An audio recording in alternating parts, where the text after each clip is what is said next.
Despite all his rage, he's still just Nicolas Cage. Despite all his rage, he's still just Nicolas Cage. And someone will say his career can never be saved. Despite all his rage, he's still just Nicolas Cage.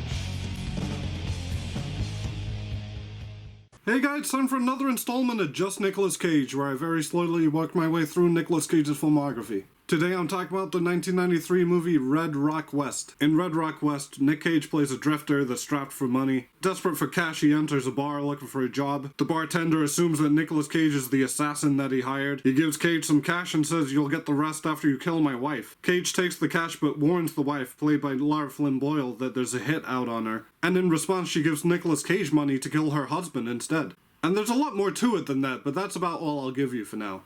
The whole initial premise to this movie kind of felt like a side quest from a game like Fallout New Vegas or something. It's a classic quest like that, where you wander into a town, get randomly handed a seemingly straightforward quest, but then you got the option to double-cross the first guy, or kill both factions, or spare both factions but still make off with the money. Little moral dilemma with branching options. It's a cool setup. But really, that's only a small part of what this movie's actually about. After that initial premise is set up, it just starts throwing twist after twist and throwing wrenches in the works at you, until the point where you kind of forget where it all began. And even though it's a movie from like 30 years ago, I really don't want to spoil much. It's kind of one of those that's best going in cold. Because I think this is a really cool movie. But I had never heard of it until I started looking up Nicolas Cage's filmography for this. And I've been trying to figure out why it's not more well known. Maybe the reason is because it had a rough time being released. Apparently before it even came out, somebody in the marketing department took a look at it and said, "A Western film noir isn't something that people can immediately spark to."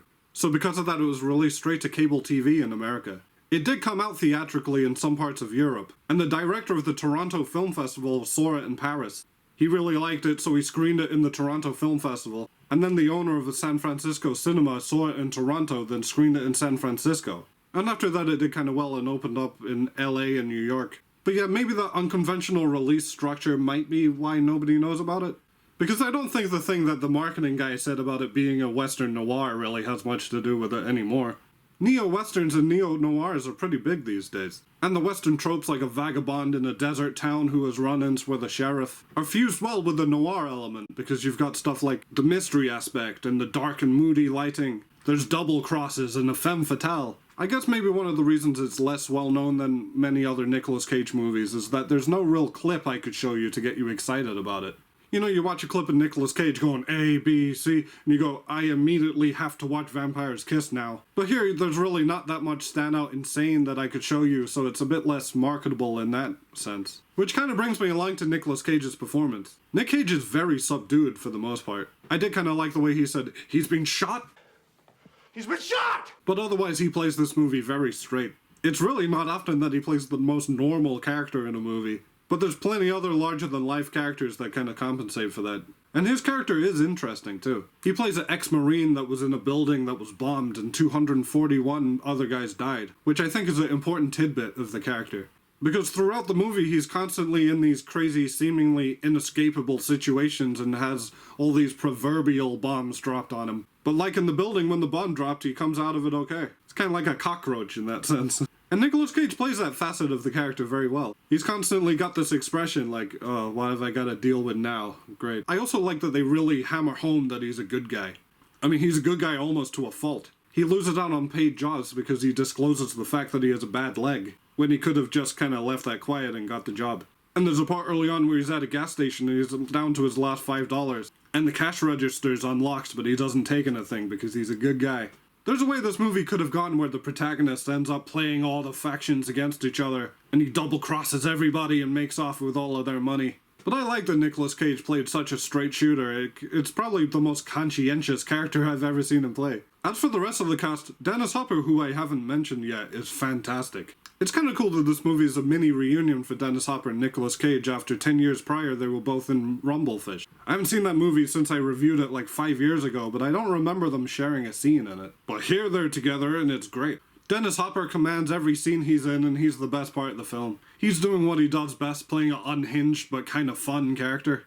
He's a little bit like how he was in Blue Velvet, but less crazy. And by the way, speaking of Blue Velvet, if you saw this movie on paper and you saw that it's about a small town full of secrets, and you looked at the cast, you would probably assume it was a David Lynch movie. I mean, you got Dennis Hopper from Blue Velvet, Nicolas Cage, Wild at Heart, and Lara Flynn Boyle from Twin Peaks. Lara Flynn Boyle is good here. Honestly, I never really liked her in Twin Peaks. I think it was more that her character was just kind of boring. And even more so that a lot of her scenes involved James, who was the worst character by far. By the way, why wasn't Lara Flynn Boyle in Season 3 of Twin Peaks? She was in the 2013 movie Hansel and Gretel Get Baked, but she won't show back up for Season 3 of Twin Peaks. There's gotta be a story there, right? Anyway, here she's a lot more compelling. It's a good character and she plays it well. She kind of looks and acts like somebody straight out of the 1940s, which adds to the whole noir vibe. I will say though, there's a couple of parts in the middle where it's just Nicolas Cage and Lara Flynn Boyle where the movie drags a little bit. They're fine, but you're just kind of thinking, okay, bring back Dennis Hopper or bring back JT Walsh and have them do something crazy. JT Walsh is a character actor I'm really not very familiar with, but he's great here too. The whole movie is just a quartet of those 4 interesting characters with 4 good performances. I don't really even have many complaints about this film. Like I said, it drags a little bit in the middle, and some of the twists are pretty predictable. There's some stuff that I saw coming, but usually right after something crazy would happen, so I didn't mind as much. Overall, yeah, I recommend this movie. The script is tight, it's paced well, there's lots of little moving pieces that fit together well, but it's never confusing. You got a compelling plot, interesting characters, all the performances are good, and even the ending is very satisfying. I wouldn't say there's anything super remarkable about it. You know, it's not mind-blowingly amazing. And personally, I think I might have liked it a bit better if it had a quirkier kind of spin to it. But it's just overall very solid and succeeds on everything it sets out to be. Out of all the Nicolas Cage movies I've reviewed so far, this is probably number 3 after Wild at Heart and Raising Arizona. Which is fitting because it feels like an early David Lynch movie or Coen Brothers movie. So the next movie Nicolas Cage did is Deadfall, and based on the clips I've seen from that movie, it's gonna be a doozy. So until next time guys, thanks for watching.